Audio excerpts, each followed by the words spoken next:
नमस्कार, स्वागत है आपका। मैं हूं आपके साथ करिश्मा राय तंवर और चलिए फटाफट नजर डालते हैं सुपरफास्ट खबरों पर। पंजाब से चले किसानों को दिल्ली आने की इजाजत मिल गई है। किसान संघू बॉर्डर से दिल्ली आ सकेंगे। इस दौरान दिल्ली पुलिस की टीम उनके साथ ही रहेगी। दिल्ली पुलिस ने किसानों को बुराड़ी के निरंकारी ग्राउंड में इकट्ठा होने की परमिशन दे दी है। पुलिस का कहना है कि किसान वहां इकट्ठा होकर प्रदर्शन कर सकते हैं। पंजाब सीएम कैप्टन अमरिंदर ने किसानों को दिल्ली में जाने देने के फैसले का स्वागत किया। उन्होंने कहा कि किसानों को उनके लोकतांत्रिक अधिकारों के इस्तेमाल की इजाजत देने के लिए केंद्र सरकार का धन्यवाद। जैसे ही किसानों को सिंघू बॉर्डर पर पार करने की इजाजत मिलने की खबर आई, वहां पर बवाल शुरू हो गया। किसानों की ओर से पथराव किया गया और बैरिकेडिंग तोड़ दी गई। पंजाब, हरियाणा, दिल्ली के बाद अब पश्चिमी उत्तर प्रदेश में भी किसानों के प्रदर्शन का असर दिख रहा है। मेरठ, मुजफ्फरनगर, बागपत में भी किसान सड़कों पर उतर गए हैं और हाईवे को जाम कर दिया गया है। भारतीय किसान यूनियन के राकेश टिकैत का कहना है कि हम यूपी से दिल्ली की ओर मार्च करेंगे या नहीं, जल्द तय होगा। उन्होंने कहा कि हम केंद्र सरकार के खिलाफ लड़ाई लड़ रहे हैं। राकेश टिकैत ने बड़ा बयान ऐलान करते हुए कहा कि हम पंजाब, हरियाणा के किसानों के साथ हैं। टिकैत ने केंद्र सरकार से कानून वापस लेने की मांग की। इस विरोध का असर दिल्ली मेट्रो पर भी पड़ा है। बीते दिन की तरह आज ही दिल्ली मेट्रो की एनसीआर सेवा बाधित है। किसानों के प्रदर्शन के कारण ग्रीन लाइन पर brigadier Hoshiyar Singh, Bahadurgarh city, Shriram Sharma, Tikri border, Tikri कला, घेवरा स्टेशन के एंट्री और एग्जिट गेट को बंद किया गया है।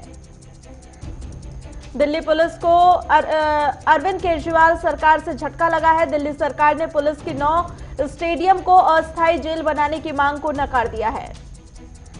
दिल्ली पुलिस ने किसानों के प्रदर्शन के कारण अस्थायी जेल की मांग की थी। दिल्ली सरकार की ओर से कहा गया है कि किसानों की मांग जायज है, ऐसे में उन्हें जेल में डालना ठीक नहीं है। कोरोना वैक्सीन को लेकर दिल्ली के स्वास्थ्य मंत्री सत्येंद्र जैन ने कहा कि दिल्ली देश की राजधानी है और राजधानी को वैक्सीन में प्रायोरिटीज मिलनी चाहिए। सत्येंद्र जैन ने कहा कि जिस समय भी वैक्सीन मिलेगी, दिल्ली के पास पर्याप्त इंफ्रास्ट्रक्चर और सिस्टम है। हम कुछ ही हफ्तों में पूरी दिल्ली को वैक्सीन लगा सकते हैं। मुंबई में हुए 26/11 हमले में शामिल पाकिस्तानी मूल के कनाडाई कारोबारी तहव्वुर राणा के प्रत्यर्पण की गतिविधियां तेज हो गई हैं, जिसको लेकर एनआईए की 4 सदस्यीय टीम अमेरिका गई थी। सूत्रों के मुताबिक राणा नए साल में भारत लाया जा सकता है और इसी के साथ राणा का प्रत्यर्पण 26/11 हमले में पाकिस्तान की एजेंसी आईएसआई की गतिविधियों के बारे में और जानकारी देगा। उत्तर प्रदेश की राजधानी लखनऊ में प्रदूषण को रोकने के लिए रेस्टोरेंट और होटल में कोयला जलाने पर रोक लगा दी गई है। इसके साथ ही जिला प्रशासन ने निर्माण स्थलों को ग्रीन गेट पर ढकने के निर्देश जारी किए हैं। नियमों का उल्लंघन करने पर कड़ी कार्रवाई के भी आदेश दिए गए हैं। उत्तर प्रदेश के रामपुर से सपा सांसद आजम खान की मुसीबतें थमने का नाम नहीं ले रही। जल निगम भर्ती घोटाले की जांच में आजम खान को दोषी पाया गया है। पाकिस्तान अपनी हरकतों से बाज नहीं आ रहा है। पाकिस्तानी सेना ने राजौरी जिले के सुंदरबनी सेक्टर में नियंत्रण रेखा के पास गोलीबारी की, जिसमें 2 जवान शहीद हो गए। मुंबई की लोकल ट्रेनों में अब महिलाओं के साथ बच्चे यात्रा नहीं कर पाएंगे। वेस्टर्न रेलवे की ओर से दी गई जानकारी के मुताबिक मुंबई की लोकल ट्रेनों में सिर्फ महिलाओं को यात्रा की अनुमति है। बताया जा रहा है कि मुंबई में कोरोना के बढ़ते मामलों को देखते हुए रेलवे प्रशासन ने यह फैसला किया है। इसके साथ ही महिलाओं से अपने बच्चों के साथ घर में ही सुरक्षित रहने की अपील भी की गई है। पीएम मोदी के वाराणसी दौरे से पहले उत्तर प्रदेश के सीएम योगी आदित्यनाथ आज वाराणसी दौरे पर हैं। यहां पर वो पीएम मोदी के आने से पहले की जा रही तैयारियों का जायजा ले रहे हैं। पीएम मोदी के संसदीय क्षेत्र वाराणसी में सीएम योगी तैयारियों का जायजा लेने के बाद शाम को सर्किट हाउस में अधिकारियों के साथ बैठक करेंगे। सीएम ममता बनर्जी ने गृह मंत्री अमित शाह पर टिप्पणी करते हुए कहा कि मैंने पहले कभी ऐसा गृह मंत्री नहीं देखा। एक गृह मंत्री को देश चलाना चाहिए, इसके बजाय वो निकाय चुनाव को मैनेज करने में बिजी है। अपना हमला जारी रखते हुए ममता ने कहा कि देश के हालात देखो और देश की सीमाओं को देखो, अर्थव्यवस्था कहां जा चुकी है। पश्चिम बंगाल में तृणमूल कांग्रेस के बागी नेता और परिवहन मंत्री शुभेंदु अधिकारी ने हुगली रिवर ब्रिज कमीशन के अध्यक्ष पर से इस्तीफा दे दिया है। शुभेंदु अधिकारी ने ये इस्तीफा ऐसे समय दिया जब उनके सियासी भविष्य को लेकर अटकलें लगाई जा रही थी, क्योंकि काफी समय से वे पार्टी से नाराज चल रहे हैं और बगावत का बिगुल फूंक चुके हैं। कंगना रनौत की ओर से ऑफिस तोड़ मामले में दायर याचिका पर बॉम्बे हाईकोर्ट में बीएमसी को फटकार लगाई और कोर्ट ने कहा कि बीएमसी की कार्रवाई अधिकारों का दुरुपयोग है। बॉम्बे हाईकोर्ट के फैसले के मुताबिक कंगना के दफ्तर में हुए नुकसान का मूल्यांकन किया जाएगा, साथ ही बीएमसी को दफ्तर तोड़े जाने का हर्जाना देना होगा।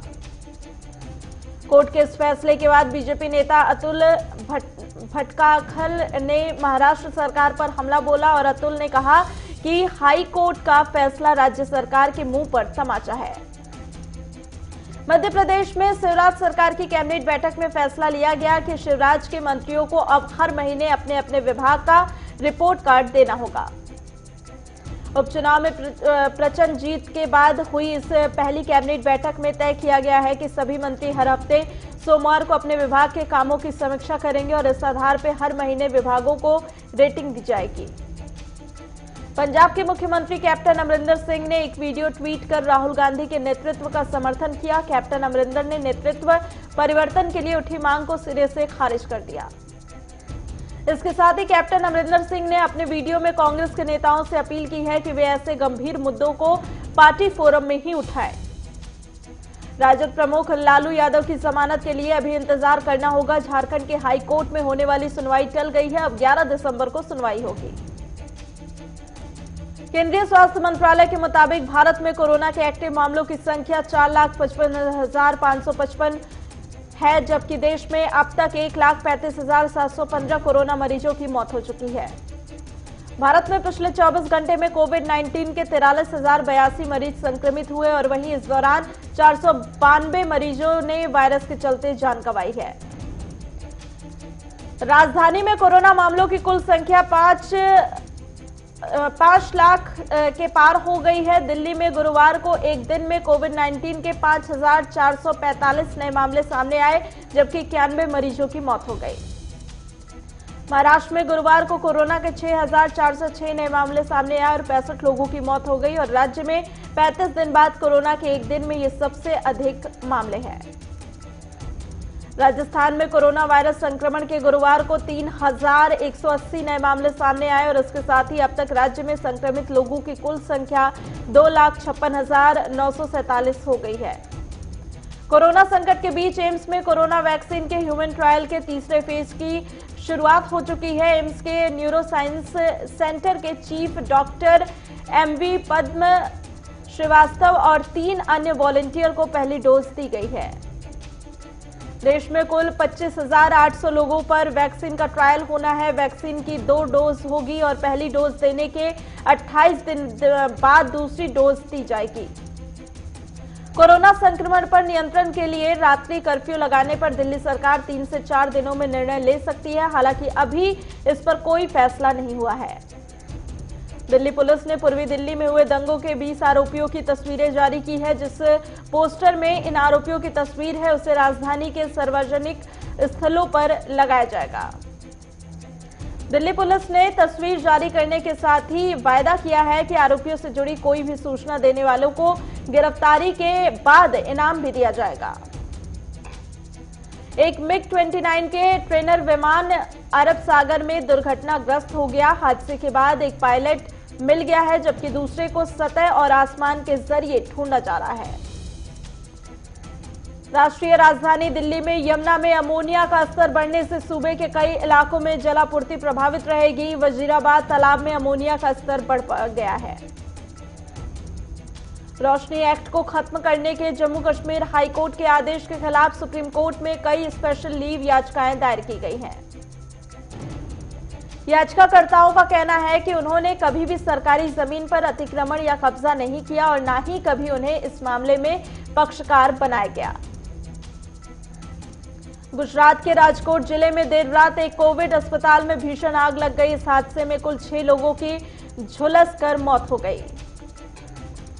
गाजियाबाद में पश्चिमी उत्तर प्रदेश के क्षेत्रीय उपाध्यक्ष के शुक्ला का कार्यकर्ताओं ने जोरदार स्वागत किया और इस मौके पर उन्होंने कहा कि बीजेपी कार्यकर्ताओं के हित में सोचती है।